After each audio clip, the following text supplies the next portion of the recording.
नमस्कार दोस्तों, फिर से स्वागत है एक नॉलेजेबल वीडियो में। दोस्तों आज की इस वीडियो में मैं इतने इंपॉर्टेंट पॉइंट्स का कलेक्शंस करके लाया हूं। इन पॉइंट्स को आपको जानना जरूरी है यदि आप भी अपने लिए अपनी एक ड्रीम कार खरीदने की सोच रहे हैं या ड्रीम कार जो है खरीदने जा रहे हैं। तो खरीदने से पहले इन पॉइंटों को माइंड में जरूर रखें और इस पर आत्म मंथन आपको करना जरूरी है कि क्या हम जो कार ले रहे हैं उसमें ये फीचर्स हमको मिल रहे हैं, और मिल रहे हैं तो उनका क्या यूज़ है, और नहीं मिल रहा है तो क्यों नहीं मिल रहा है। तो ऐसे कुछ फीचर्स मैं सिलेक्ट करके कलेक्ट करके रिसर्च करके लाया हूँ इस वीडियो में, जो कि आपके लिए जानना जरूरी है। कौन से फीचर्स हमारे लिए बेस्ट रहते हैं जब हम एक न्यू हमारी सपनों की गाड़ी ड्रीम कार खरीदते हैं तब, और कौन से फीचर्स हमको एक्स्ट्रा दे दी जाती हैं जिनका कभी हम कभी यूज़ नहीं करते लेकिन उसका पैसा हम ज़्यादा दे देते हैं नई गाड़ी कार खरीदते समय। तो आइए जानते हैं ऐसे कौन से फीचर है पहले कि जिन फीचरों का कोई यूज़ नहीं है उस गाड़ी में फिर भी हम ले लेते हैं मेरे अकॉर्डिंग मेरे समझ। देखिए आपको बता दूं, वीडियो जो बनाता हूं वो काफ़ी रिसर्च करके बना रहा हूं, मैं बिल्कुल जेन्युइन तरीके से कंटेंट क्रिएट कर रहा हूं। तो आपसे रिक्वेस्ट है प्लीज़ वीडियो को लाइक करें, वीडियो कमेंट करें, आप समझ में आ रही नहीं आ रही वीडियो को शेयर करें, चैनल सब्सक्राइब करें, मुझे हेल्प हो जाएगी। ठीक है, चलिए समझते हैं सबसे पहला फ्यूचर जो कि यदि हम गाड़ी लेते हैं आज के समय में डिमांडेबल फीचर है, उसकी क्या हमको वाकई ज़रूरत है कि नहीं। मैंने सारे फीचर्स यहाँ पे ऑलरेडी आपको सर्च करके बता दी ताकि वीडियो लेंथी ना बने। सबसे पहला फीचर है जो हम नई गाड़ी में देखते हैं, समय में ट्रेंड बना हुआ है, क्या है वो सनरूफ का। जी हाँ दोस्तों, सनरूफ मतलब गाड़ी में ऊपर आपके लिए कांच लगा रहता है। क्या उसकी वाकई आपको ज़रूरत है, ये आपको सोचना पड़ेगा जब भी आप अपनी ड्रीम कार लेने जा रहे हैं। तो यदि आप सनरूफ वाली गाड़ी यदि खरीद रहे हैं तो वहाँ पे आपको एक्स्ट्रा उसका पैसा तो देना ही पड़ेगा। फिर पैसा देने के बाद आप कितना यूज़ करेंगे। जब भी आप नई गाड़ी सनरूफ वाली लाएंगे तो मुश्किल से 2-3-4 बार यूज़ करेंगे। ये आपके बच्चों को अच्छा लगेगा, परिवार को अच्छा लगेगा, भाई सनरूफ वाली है, कहीं लॉन्ग ट्रिप में हिल एरिया में नेचुरलिटी में जा रहे हैं तो उसमें से बाहर निकल के आप देख सकते हैं नज़ारे। दूसरी बात, मेरा यह मानना है कि यदि सनरूफ वाली गाड़ी है तो उसकी सेफ्टी के साथ कॉम्प्रोमाइज़ हमको करना पड़ रहा है। सेफ्टी यानी कि गाड़ी का ऊपर कांच ही है, निश्चित ही है। दूसरा उसका ड्रॉबैक आपको ये भी है कि अब कांच ऊपर लगाए, अब आप गर्मियों में घूमेंगे तो निश्चित ही उसमें से हीट अंदर आएगी, मतलब गाड़ी गर्म रहेगी आपकी सनरूफ वाली। और बरसात समय में सनरूफ में यदि लीकेज हो गया तो फिर अंदर गाड़ी में पानी भी आ सकता है। ऐसा कई केस आया जो गाड़ी में पानी आपको देखने मिले सनरूफ में। दूसरा फीचर है गाड़ी के अंदर जो मेरे हिसाब से अवॉइड करना चाहिए, ऑटोमेटिक रेंज सेंसिंग वाइपर। देखो वाइपर रहते हैं गाड़ी के अंदर, जब ड्राइवर चलाता है हम गाड़ी चलाते हैं तो गाड़ी के लेफ्ट हैंड में वाइपर की एक स्विच रहता है, उसको ऑन ऑफ करेंगे ऊपर नीचे करेंगे तो वाइपर ऑन हो जाता है। और इसकी जरूरत कब पड़ती है, जब तो इस पर धूल मिट्टी या डस्ट आ जाए या फिर बारिश समय में जनरली यूज़ कर पड़ती है वाइपर की, भैंसा तो यूज़ नहीं करती। अब आप इसको ऑटोमेटिक सेंसिंग कराओगे, भाई पानी आ रहा है तो ऑटोमेटिक चले और पानी नहीं आ रहा है तो नहीं चले, तो इसमें एक्स्ट्रा पैसा तो आपका लगेगा, लेकिन इनका यूज़ क्या है मुझे तो समझ में नहीं आता। तो इस फीचर को अवॉइड करना चाहिए, पैसे बचाना है हमको, पैसे बचाएंगे वो अच्छी गाड़ी में सेफ्टी फीचर तब हम जाएंगे। तो ऑटोमेटिक रेन वाइपर जो फीचर है वो मेरे हिसाब से अवॉइड करना चाहिए, क्योंकि भाई हम हाथ से ही इसको ऑन ऑफ करेंगे, वाइपर गिलास को साफ कर देगा। ऐसा नहीं पानी आए तो चलता रहे, पानी बंद हो तो नहीं चले, तो एक सिरदर्द वाला काम मुझे लगता है। थर्ड पॉइंट है यहाँ पे देखें, ऑटोमेटिक हेड लैम्प जो है वो ऑन हो जाए आपकी एट लो विजिबिलिटी, यानी कि नाइट समय में ऑटोमेटिक हेडलाइट जल जाए और उजाला हो जाए तो ऑटोमेटिक बंद हो जाए। भाई ये क्या दिक्कत है यार, दिन में तो हमको जरूरत पड़ती नहीं, रात में जरूरत पड़ती है। और जब हम रात में गाड़ी ड्राइव करते हैं तो गाड़ी स्टार्ट करने हमको अंधेरा दिखता है तो निश्चित ही हम गाड़ी की जो है लाइट ऑन कर लेते हैं, हेडलाइट ऑन कर लेते हैं। एक बार उसमें ऑन करने में दिक्कत क्या है हमको, हम इसको ऑटोमेटिक ऑन ऑफ वाली गाड़ी फीचर क्यों लें, हमें इसके लिए एक्स्ट्रा पैसा हम क्यों दें, क्यों देना चाहिए, मेरा मानना है। तो ये भी अवॉइड करना चाहिए, ऑटोमेटिक हेडलाइन रात समय में ऑन हो जाए दिन समय में ऑफ रहे। भाई मुझे तो समझ में नहीं आता ये फीचर मेरे अकॉर्डिंग। ठीक है, अब आपका ओपिनियन आप टाइप करना, लास्ट में बताना, फिर वीडियो कंक्लूजन निकालेंगे हम इसके बाद। ऑटोमेटिक के बाद नेक्स्ट फीचर मैंने यहाँ पे नोट डाउन किया है, पुश बटन इग्निशन इन कार। कार में आज समय में ट्रेंड बना, भाई हमको बटन लेंगे, रिमोट वाली गाड़ी लेंगे या बटन वाली लेंगे, बटन दबाने के लिए भी आपको की आपके साथ में जरूरी है, जब आप की रखोगे तभी ये ऑन ऑफ होगी।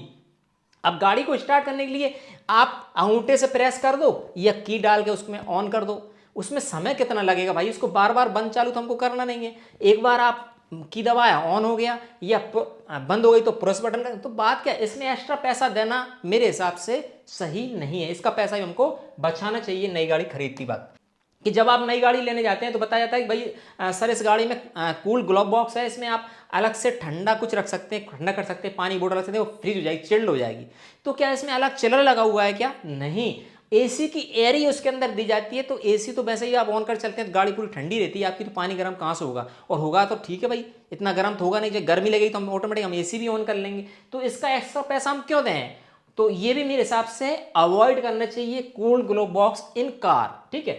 इसके बाद एक और मैंने यहाँ पे नोट डाउन किया है, क्रूज कंट्रोल का बड़ा ट्रेंड चला हुआ भाई, कि भाई मैं तो क्रूज कंट्रोल गाड़ी में है कि नहीं है, ये आपको दिया जाता है कि सर जब जाते हैं सर इसमें क्रूज कंट्रोल सिस्टम है, पहले पूछेंगे इसका यूज़ क्या है। आज के समय में जब अधिकतर गाड़ी हम लेते हैं, हम क्या लेते हैं, मार्केट जाने के लिए ले रहे हैं हम, या लोकल चलाने के लिए ले रहे हैं हम, बाहर पे तो लंबी तो लॉन्ग ड्राइव कर नहीं रहे हैं, तो लोकल चलाने के लिए क्रूज कंट्रोल तो आप चला नहीं पाएंगे। क्रूज कंट्रोल का मतलब क्या होता है, इसका मतलब होता है आपने गाड़ी एक स्पीड पे सेट कर दी, कि मान लीजिए मैंने 50 स्पीड डाल के इसको बटन दबा दिया, तो गाड़ी 50 पे ही चलती रहेगी। तो मुझे बताइए आप कितनी देर तक 50 पे या 60 पे इतनी एक कांस्टेंट स्पीड चला पाएंगे, क्या नहीं चला पाएंगे, इसका यूज़ नहीं है। और हाईवे पे चलाएंगे तो हाईवे पे आज समय पता है क्या दिक्कत आती है, हाईवे न जाने कितने लोग तो आपको ओवरटेक करते हैं, आपको करना पड़ता है, और न जाने कितनी तो गायें बैठ रहती हैं हमारे सड़कों पर, तो उनको बचाने के लिए क्रूज कंट्रोल हमारा काम ही नहीं करेगा, इसका पैसा एक्स्ट्रा देना मेरे हिसाब से उचित नहीं है। अगला पॉइंट मैंने यहाँ पे कंसीडर किया है कि भाई गाड़ी जब ले लेते हैं या तो पहले देखते हैं टॉप मॉडल लेंगे, एम्बिएंट लाइट अंदर आएगी, और नहीं है तो फिर बाहर भागते फिरेंगे, सर्च करेंगे आफ्टर मार्केट कि गाड़ी में एम्बिएंट लाइट लगवा लूँ मैं, तो भाई अच्छी लगती है। तो क्या ये इस टाइप की एम्बिएंट लाइट होती है, जब आप देख लो यहाँ पे इमेजेस में सर्च कर रखी है, जब गाड़ी में एम्बिएंट लाइट रहती है, रनिंग लाइट, उसको लगा लिया आपने, रात के समय में दिखेगी, तो क्या ये अच्छी आंखों में अच्छा इफेक्ट पड़ेगी, आपको दिखेगा कि दिमाग चकरा जाएगा मेरे ख्याल से। और दूसरी बात ये सिर्फ किसके लिए रहती है, शोबाजी करने के लिए, हवाबाजी करने के लिए, कि आप गाड़ी जैसी रात में ऑन करेंगे, आप बाहर जा रहे हैं कहीं पे, तो गाड़ी में अंदर रंग बिरंगी लाइट जलेगी, तो आप इंप्रेस करेंगे अपने मिलने वाले रिश्तेदारों को, फ्रेंड्स को, भाई मेरी गाड़ी में देखो लाइट है।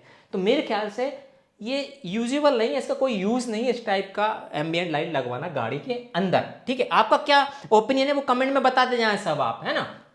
इसके बाद है डीआरएल, भाई बड़ा फैशन चल रहा है इंडिया में, डीआरएल जरूरी है भाई।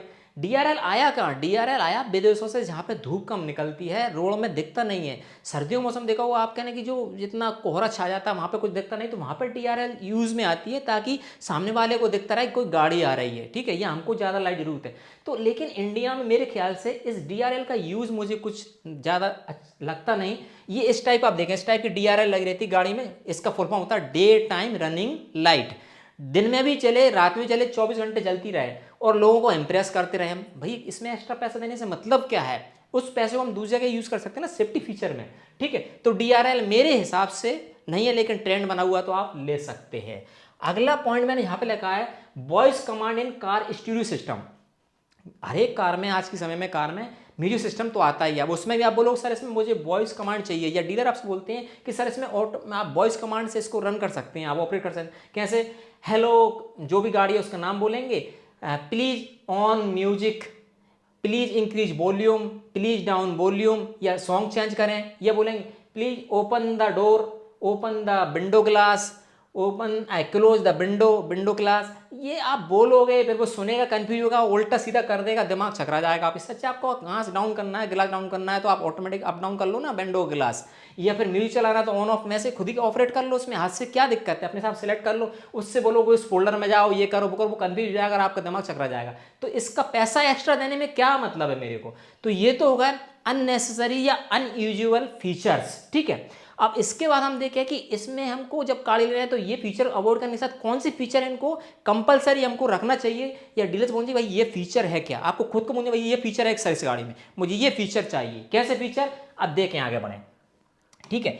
मैंने लिखा है सबसे पहले हम सेफ्टी की ओर विशेष ध्यान देंगे, नई गाड़ी खरीदेंगे तो सेफ्टी जरूरी है। गाड़ी ले रहे हैं, गाड़ी अपनी जगह पे, लेकिन गाड़ी कोई सी, लेकिन सेफ्टी जरूरी है। जो उसमें बैठे पैसेंजर, हमारी फैमिली मेंबर, उन सभी की सेफ्टी सुरक्षा के लिए सबसे पहले मुझे सर इसमें एयरबैग कितने हैं, गाड़ी की सेफ्टी फीचर्स क्या है वो बताइए मुझे। तो एयरबैग जरूरी है गाड़ी में, आज के समय में 6 एयरबैग्स आने लगे, तो अधिकतम प्रयास करें सारे 6 वेयर हो और ऑपरेट कंडीशन में अच्छी गाड़ी, आपको सेफ्टी के हिसाब से सेफ्टी फीचर एयरबैग आपको पहले पूछना है कितने हैं सेफ्टी फीचर पूछने। इसके बाद अगला है आपको इसमें पूछना है टायर प्रेशर मॉनिटरिंग सिस्टम है क्या सर, ये कंपलसरी आज समय में। जब आप गाड़ी चलाते हैं तो आपको पता नहीं चलता टायर कब पंचर हो गया, या किस टायर में एयर कम है, एयर लीकेज हो गई, और आप चलते जा रहे हैं फिर हाईवे जा रहे हैं तो आपको गाड़ी अनबैलेंस होगी। तो यदि टायर प्रेशर मॉनिटरिंग सिस्टम है तो आप गाड़ी जैसे ही ऑन करेंगे, स्टार्ट करेंगे, 1-2 किलोमीटर चलते ही गाड़ी आपका प्रेशर यहाँ पे स्क्रीन पे शो हो जाएगा कि किस गाड़ी में प्रेशर कम है, और यदि किसी टायर में किस टायर में प्रेशर कम है, यदि किसी टायर प्रेशर कम है तो आपको डिस्प्ले पर जाएगा कि इस वाले टायर में प्रेशर लो है, तो आप इमीडिएटली एक्शन लेंगे और गाड़ी में एयर टायर में एयर प्रेशर फिल कर लेंगे। तो ये मस्ट है आपका फीचर, ये जरूरी है, काम का फीचर भी है, ड्राइवर को देखेगा, ड्राइविंग स्मूथ होगी आपकी। इसके बाद एक और कंपलसरी फीचर आपका, आप इसमें पैसा इन्वेस्टमेंट करो ना, यहाँ पे मैंने लिखा है auto dimming rear beam, auto dimming rear view mirror. Rear view mirror जो रहता है ऑटो डिमिंग सिस्टम के अंदर होना चाहिए, ताकि आंखों पे लाइट नहीं पड़े, आपकी सुरक्षा दूसरे की सुरक्षा, ये फीचर होना चाहिए। लेकिन लाइट तो हम इतनी हाई लगा लेते ताकि दूसरी वाले कुछ भी हो, हमको तो रोड पर चलना है, दूसरे वाले को देखे नहीं लेके। लेकिन यदि आप ऑटो डिमिंग रियर बीम लगा लेंगे, auto dimming rear view mirror लगवा लेंगे, तो इससे आपको नाइट समय में बहुत ज़्यादा बेनिफिट मिलते हैं। ठीक है, इसके बाद एक और इंपॉर्टेंट फीचर्स हैं सेफ्टी के हिसाब से, इलेक्ट्रॉनिक स्टेबिलिटी कंट्रोल सिस्टम, या इसको बोलते हैं इलेक्ट्रॉनिक स्टेबिलिटी प्रोग्राम, ESP, इसको बोलते हैं ESP। ये आप गाड़ी में हो तो बहुत ही अच्छा हेल्पफुल ये फीचर रहता है। इससे क्या होता है, गाड़ी इलेक्ट्रॉनिक ही स्टेबल्ड हो जाती है। जैसे मान लीजिए अचानक आपको कुछ आ गया, आपने ब्रेक किया, लेफ्ट राइट टर्न लिया, तो गाड़ी ऑटोमेटिक बैलेंस हो जाती है, आपकी अनबैलेंस होती है। आप इस इमेज से देख सकते हैं, मान लीजिए कि इसमें एक विदाउट गाड़ी ESP के थ्रू गाड़ी आ रही है, यहाँ पे टायर अनबैलेंस हो गई, यहाँ पे रोड भाग गई, और इस गाड़ी में था यहाँ पे लिखा विथ ESP या ESC, तो ये गाड़ी अनबैलेंस हुई नहीं, कुछ आया उसने सेंस किया, ऑटोमेटिक ब्रेकिंग उसमें हो जाती है एक्टिवेट, और गाड़ी बैलेंस रहती है, तो उससे सेफ्टी आपकी बहुत ज़्यादा हो जाती है। इसके बाद एक और सेफ्टी फीचर के अंदर हम बात करें, डैश कैम इन कार। हम अदर फालतू चीज़ों में पैसा लगाते हैं, हमको डैश कैम कंपलसरी है, कंपनी तो देती नहीं, हमको ये लगवाना चाहिए आफ्टर मार्केट, ताकि गाड़ी में जो भी एक्टिविटी हो रिकॉर्ड हो आपकी। दूसरी बात, आप गाड़ी चला रहे हैं तो आगे से पता नहीं सामने वाला किस तरीके से चला रहा, कैसे चला रहा, नया चला रहा, सीखा हुआ है नहीं है, या कोई बाइक वाला रहा तो गाड़ी से टच हो जाता है, तो आप उसको प्रूफली दिखा सकते हैं भाई मेरे पास रिकॉर्डिंग है, मेरी कोई गलती नहीं है, ताकि हमको अननेसेसरी कोई प्रॉब्लम में ना फंसे हम। आप गाड़ी में कोई डैश कैम नहीं है, चल रहे हैं, आपने कुछ नहीं, चुपचाप खड़े, कोई सामने वाला आपसे आकर टकरा गया और बोलता है सर इसकी गाड़ी इसने मुझे ठुका, तो आपके पास क्या प्रूफ है, क्या सबूत है? तो आप यहाँ पे दिखा सकते हैं मेरे पास ये प्रूफ है, ये बंदा खुद आके मेरी गाड़ी से टच हुआ है, गलती मेरी नहीं है, तो आप पूरी सेफ इससे रहोगे। कंपलसरी है एक न्यू गाड़ी में डैश कैम। ठीक, इसके बाद एक और इंपॉर्टेंट फीचर मैंने यहाँ पे लिखा है, हिल होल्ड डिसेंट कंट्रोल या हिल असिस्ट फीचर, इसको बोलते हैं हिल होल्ड हिल डिसेंट कंट्रोल फीचर। ये फीचर गाड़ी में जरूरी होना चाहिए। मान लीजिए कि आप किसी ढलान में स्लोप में गाड़ी चला रहे हैं, तो आप और अज्यूम कीजिए पहाड़ों से नीचे उतर रहे हैं और आपके गाड़ी में ये फीचर नहीं है, तो आप भले कितना ही ब्रेक लगाओ, कितना ही, गाड़ी आपकी भागेगी आगे। यदि हिल होल्ड सिस्टम है ये, यदि आप एक्टिवेट करेंगे तो गाड़ी आप फिर कितना ही रेस दो, बिल्कुल एक स्मूथ सेम स्पीड से डाउन उतरेगी। इसमें देखा है मेंटेन सेम स्पीड करेगी, कितनी पहाड़ से उतर जाओ। और यही कंडीशन चढ़ती वक्त आपकी होगी। जैसे मान ली यहाँ पे इसे देख सकते हैं, गाड़ी आपने स्टार्ट की, आपकी ऐसी खड़ी है गाड़ी स्लोप में, गाड़ी स्टार्ट करते हैं तो गाड़ी पीछे आपकी पहले भागती है, फिर आपको इमीडिएटली ब्रेक्स पैर हटा के एक्सीलेटर देना पड़ती है, तब गाड़ी आपकी रुकती है, आगे बढ़ती है। तो उस टाइम पे इस फीचर को एक्टिवेट कीजिए ना, आप कहीं भी खड़ी हो, पीछे कोई दिक्कत नहीं, आपने हिल्ड क्या बोलते हैं hill descent feature control open किया, तो गाड़ी कहीं भी हो, आपने स्टार्ट किया फीचर, गाड़ी पीछे जाएगी नहीं आपकी, आप डायरेक्ट चले जाएंगे। तो कितना अच्छा फीचर है, इस फीचर पे ऐसे लगाइए आप। इसके बाद एक और फीचर यहाँ पे मैंने नोट डाउन किया है, सेम साइज स्पेयर व्हील। देखो आज समय ये ऐसा क्यों करते हैं भाई गाड़ी वाले, एक्चुअली जो स्पेयर व्हील देते हैं वो सेम साइज का नहीं मिलता अधिकतर गाड़ियों में। तो 4 पहिए तो बढ़िया सेंसर में सब लग देती, एक पीछे जो आपको जो स्टेयर वो रहता है, स्पेयर व्हील रहता है, जिसको स्टेपनी बोला जाता है, तो वो अलग साइज दे देता है। वो जो मेन गाड़ी में डाला है साइज भी अलग रहता है, तो उसको लगा के यदि गाड़ी टायर पंचर होता है, कुछ होता है, तो उसको रिप्लेस कर लो, और आगे जहाँ भी कहीं टायर रिपेयर होता है, पंचर होता है, वहीं ले आके उसको करवा लो और वापस कर लो, उसके लिए दिया जाता है। तो भाई सेम टायर क्यों नहीं देते आप? सेम टायर का भी डिमांड करना चाहिए, ताकि हम इसको रिप्लेस करके उसको करवा लें, और जब हम घर जाएं तब उसको रिप्लेस करवा लें जो स्टेपनी लगाई उसको। तो सेम टायर की आप डिमांड करें, एक ये फीचर या ये पॉइंट भी कवर करना चाहिए, पूछना चाहिए डीलर से भाई ये है कि नहीं इस गाड़ी में, या क्यों नहीं दे रहे हो आप। इसके बाद एक और मैंने मेरे हिसाब से कुछ और फीचर भी ऐड किए इसमें, कि टिल्ट एंड टेलीस्कोपिक स्टीयरिंग। जो स्टीयरिंग रहती है उसमें टिल्ट एंड टेलीस्कोपिक फीचर्स भी अवेलेबल होना चाहिए। उससे ज़रूरी है कि आप जैसे मान लो खुद गाड़ी चला रहे हो, आपके फैमिली मेम्बर चला रहे हैं, आपकी वाइफ चला रही है, ब्रदर चला रहा है, तो सबकी हाइट अलग अलग रहती है। हाइट के अकॉर्डिंग ये स्टीयरिंग को सेट करने का फीचर रहता है टिल्ट एंड टेलीस्कोपिक। तो इसको ऊपर नीचे up down left right move कर सकते हैं, इसमें एरो थ्रू आप समझ सकते हैं इस तरीके से। तो स्टीयरिंग एडजस्टमेंट फीचर भी गाड़ी के अंदर होना चाहिए, कंपलसरी है। इसके बाद एक और फीचर है ड्राइवर सीट एडजस्टमेंट, ये तो सब लगभग सभी में आता ही है, पुरानी गाड़ी में नहीं था, अब तो आने लगा। और नहीं आता तो आप डिमांड कर सकते हैं कि सर ये जो है driver seat assist adjustment system है कि नहीं, इसमें नहीं है तो फिर भाई देखो यार, वही गाड़ी पीछे आप न्यूकर चला रहे हैं या सीट पीछे है आगे पीछे है, तो ये फीचर्स इसमें डिमांड करना चाहिए आपको डीलर से, ये फीचर वाली गाड़ी लेना चाहिए। और जो मैंने बोले अवॉइड करने के लिए वो फीचर आपको अवॉइड करना चाहिए। वैसे आपकी क्या राय कमेंट कर बताएं। तो यहाँ पे एक मैंने समरी बता दूं, मैंने यहाँ पे समरी नोट डाउन की थी इस स्लाइड्स में, इसके ऊपर में हमने डिस्कशन किया। सबसे पहला जो था सेफ्टी फीचर में हमने, 1 मिनट इसमें मैं बताऊं, अवॉइड करने वाले सनरूफ है। इसके बाद यहाँ पे थोड़ा हम अच्छे समझ लेते हैं इसको। तो सबसे पहले हमने सनरूफ की बात की, कोई ज़रूरत नहीं है। ऑटोमेटिक रेन सेंसिंग वाइपर की ज़रूरत नहीं है। ऑटोमेटिक हेडलाइट ऑन ऑफ की कोई ज़रूरत नहीं है हमको मेरे ख्याल से। पुश बटनिंग नहीं भैया, की से हम ऑन कर लेंगे। ग्लोब बॉक्स की ज़रूरत नहीं है, एसी तो वैसे गाड़ी ठंडी रहती है। क्रूज कंट्रोल की ज़रूरत मेरे ख्याल से नहीं है, क्योंकि हम रेगुलर गाड़ी को एक स्पीड पर नहीं चला सकते। ब्रेक तो हमको लगाना ही पड़ेगा, जब ब्रेक लगाओ क्रूज कंट्रोल सिस्टम खत्म हो जाएगा। एम्बिएंट लाइट जरूरत है क्या, अननेसेसरी पैसा क्यों लगाना है आपको। एम्बिएंट लाइट अगर मैंने बोला डैश कैम लगवा लो, आप वहाँ पैसा लगाए।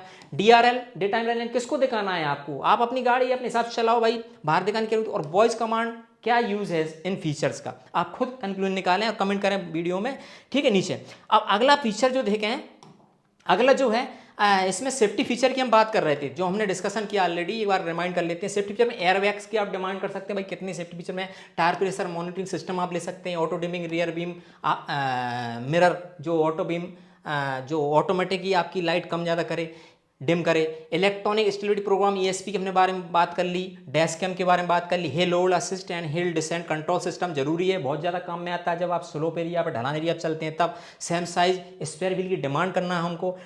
टिल्ट एंड टेली को उसको स्टीयरिंग व्हील है क्या, और ड्राइवर सीट एडजस्टमेंट। ये सारे पॉइंट्स मैंने बहुत मेहनत रिसर्च करके आपको इस वीडियो में कंप्लीट एक जगह समावेश किया है, जो मेरा ओपिनियन दिया है। आई होप आपको बताई गई इनको अच्छी लगेगी। अच्छी लगी वीडियो लाइक करें तो सब्सक्राइब करें, और आपका क्या ओपिनियन है वो भी वीडियो नीचे कमेंट करके बताएं, ताकि मुझे भी पता चले कि आपका क्या ओपिनियन है। साथ में मैं आपसे फिर से रिक्वेस्ट करूं, वीडियो को लाइक करें, मेरे साथ शेयर करें, और इसी प्रकार की नॉलेजेबल इन्फॉर्मेटिव वीडियोस के नोट्स में आप चाहते हैं सब्सक्राइब जरूर करें हमारे चैनल को। मिलते हैं इसी प्रकार नॉलेजेबल एक और इन्फॉर्मेटिव वीडियो के साथ, तब तक के लिए नमस्कार दोस्तों।